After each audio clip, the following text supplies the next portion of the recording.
There are people in this world who is less talented than you, who is less prepared than you, and is already living the life that you dream about. This is not because they had something more, it's because they doubt it less. If you have been waiting to feel ready before chasing that dream, this video is your wake up call. Let's go. Number one thing that separates successful people from others is that they have an almost delusional belief about themselves. I have often heard people complain that why is it so hard for good people to be successful in this world? Why is it so hard for people to get better in this world? And I think it's because we believe in the just world hypothesis, which basically means that if you think that you are fair and good to the world, the world would be fair and good to you back. But that's not how it works. The world does not reward fairness. The world rewards certainty. The world rewards people who believe in themselves. There is already so much uncertainty in our world. So as a collective, we cannot afford to reward uncertainty. That is why we together as a community is so connected to people who have an almost delusional belief about themselves. Just for a second, I want you to think about the industry that you want to be successful in, the thing that you really want to do, but you are so paralyzed by fear and doubt. Just think about that industry for a second and think about the people at the top. I know for a fact that there are at least one or two people who you think does not deserve that position. You constantly question how did they even reach there? But the objective fact is that they are still successful. And it's not even nothing against their talent. They are talented, sure, that's why they are in that position. But more than that, do they reach your perfectionistic standards that you have set for yourself? No, but they're still successful. You know why that is? It's because they believed in themselves. They believed in their purpose. Their first ultimate commitment was to their purpose and to themselves and not to other people's opinion. They knew that they are going to be ridiculed. They knew that people are going to hate them. But they still believed in themselves and put themselves out there. Even when there were problems, even when they didn't feel like they're going to be successful, they still continued putting themselves out there, which is why they are successful. So we can ridicule them, we can even call them dumb, but at the end of the day, they are still successful. And it all happened because they had that delusional belief about themselves that I know I have it to win. I have what it is to be successful. And that's what I want you to think too. You need to have that delusional belief, even when you cannot see anything outside of you that screams that you are going to be successful. You just have to believe in yourself. You have to believe that, okay, what I have to say, what I have to do has value. In my previous video on how to restart your passion, I bring forward the idea that successful people generally take very less time between having an idea and actually executing them. Mel Gibson says that if we want to move and do something, and if you're thinking about one idea, we have to move within the next 5 minutes, otherwise our brain will kill it. As mammals, I feel like that's the greatest disadvantage we have. Our brains and bodies constantly just wants to relax, but we have so much innovation and creativity which requires constant physical and mental movement. So to balance between these two states, one of the key things we can do is constantly be on the move. And I know it can seem a bit frustrating, but once we start doing it on a regular day-to-day basis, it becomes so much easier. And another thing I would definitely say is write out your plans, and it should be on pen and paper, because there are studies that suggest that it's so much better for you to write down your ideas with pen and paper rather than digitally. And there's also research that suggests that 42% you're more than likely to do the thing that you want to do if you write it out than if you just think about that idea. So write out your plans specifically. The time you think about actually writing it down and then like reading it again but not actually executing it, somebody else out there in the world had some variation of that idea, actually executed it and became successful. I'll give you a perfect example so that you never forget about it. Remember when you were in school and you had a really good question that you wanted to ask the professor, but then you were like, no, maybe it's dumb, I shouldn't ask that question. And after a while, another kid asked the exact same question, and the professor says, what an excellent question, and is so visibly excited by it. Imagine having that feeling for the rest of your life. That's how you're going to feel when you have such a good idea and you do not execute it, and after a few years that exact same idea is brought forward by somebody else. So please don't wait up. Write out that action plan, take a book, write it down, and actually execute it. I know it seems hard work, but imagine if the more you are aligned to your purpose, the more you can help people. Isn't that why we are all here as a community? Delegation and collaboration should be your ultimate goal.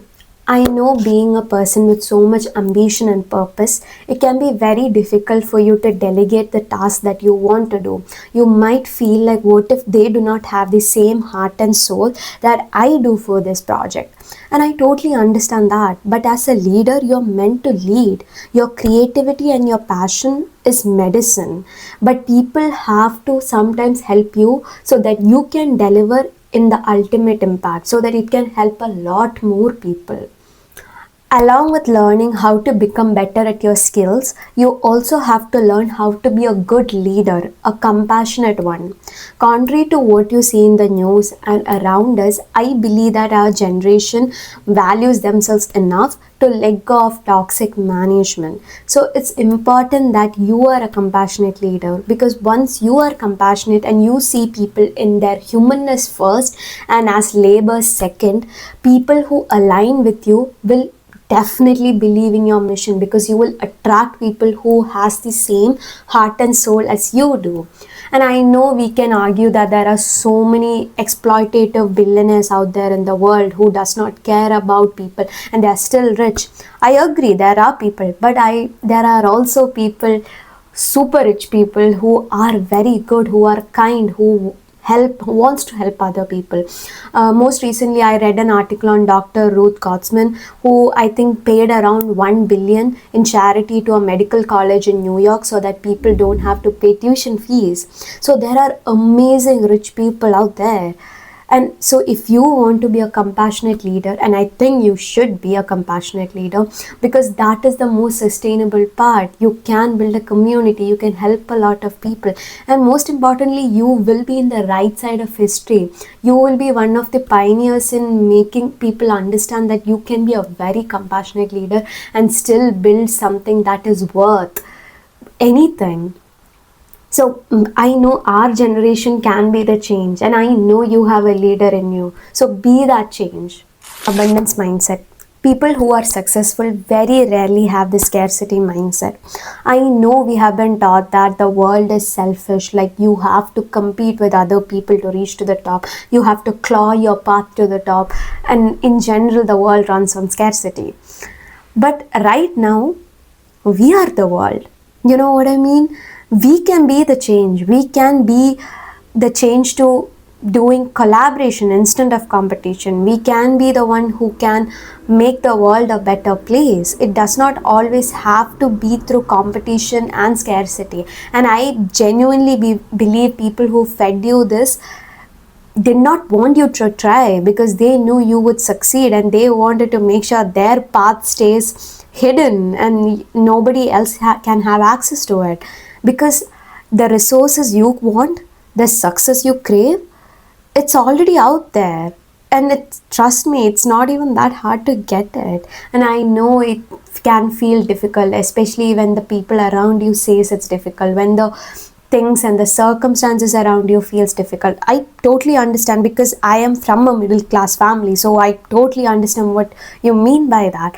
But there's also that aspect of, if you believe it's well within your reach, that's the only way you can be the disruptor in this world. All the successful people you know have disrupted something. That's why they are successful. So you can be the change to the first one to believe that, no, I don't have to necessarily compete. I can be the change, and I can collaborate with people. I can make this world a better place by not hating on other people. I can push other people to be better, and so that I will become better. That's where it starts. So once you believe it's well within your reach, that's only when you can devise how you can get there. Times when you have a very huge goal, it can feel like you're being stuck and you do not know how to move forward. So I recommend reverse engineer it. I'll give you an example. Let's just imagine you want to become a best-selling author, and I know, see, just hearing that, it can seem like a very big goal and you wouldn't know how to move forward. But by reverse engineering it, if somebody is a best-selling author, what should have happened way before that? It means that they sold a lot of books. So how did they sell a lot of books? They sold a lot of books because they went on book tours, they had media coverage, they wrote it somewhere else. Some other people also, some influencers took upon it. So to get the media coverage, what do you think they should have done? They should have published that book, right? They should have a very good literary agent who connects them with all these people. So, okay, so now we know those, to get that book published, they had to get a literary agent. But how did they get the literary agent? They had to actually write a very compelling book proposal, a very solid query letter, and even ideally a good platform where they already know their target audience, their niche, and also moreover they write a book that's very aligned with their audience, because the literary agent wants to know that the book is good but it's also marketable. But how did they get to that point? To reach any of this, they had to actually write a book, they had to make a timeline, and they had to commit to writing that book. A book that feels like they're reading their audience's mind, that speaks to their struggle of their audience. So now it doesn't seem that far-fetched, right? Yeah, we need to build an audience and that might take some time, but being a best-selling author does take time. It takes a lot of effort. But right now, at least we have a starting point. We know that we need to write a book, we need to have a timeline, and we need to commit. And more than that, we need to find our niche. So that's your first step. That's it. If you want to become a best-selling author, for now, you just have to find your niche. Think about the stuff that you want to write a book about. Because we all start somewhere. All the best-selling authors had to start somewhere. They had to pick a niche. Some picked romance, some picked thriller, some picked non-fiction, but they all picked a niche. So right now, you are being an author if you think about it. Yeah, eventually you will see it in your external reality, but for now, just by you picking that niche, you are already an author. As I said before, there's already so much uncertainty in this world. So the world is not going to reward people who do not believe in themselves. People are drawn to those who show up with commitment, who consistently take action, and who are so certain about themselves, because other people want somebody to believe in. So instead of waiting for a savior to come and see your talent, give yourself the benefit of the doubt and become the one you have been waiting for.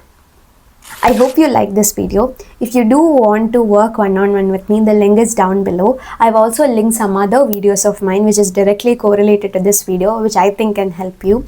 If you do have any recommendations, please put down in the comment box below. Please like this video and please subscribe. Your subscription means a lot to me and I would love to know that my family is growing. So thank you so much. I love you guys. Bye.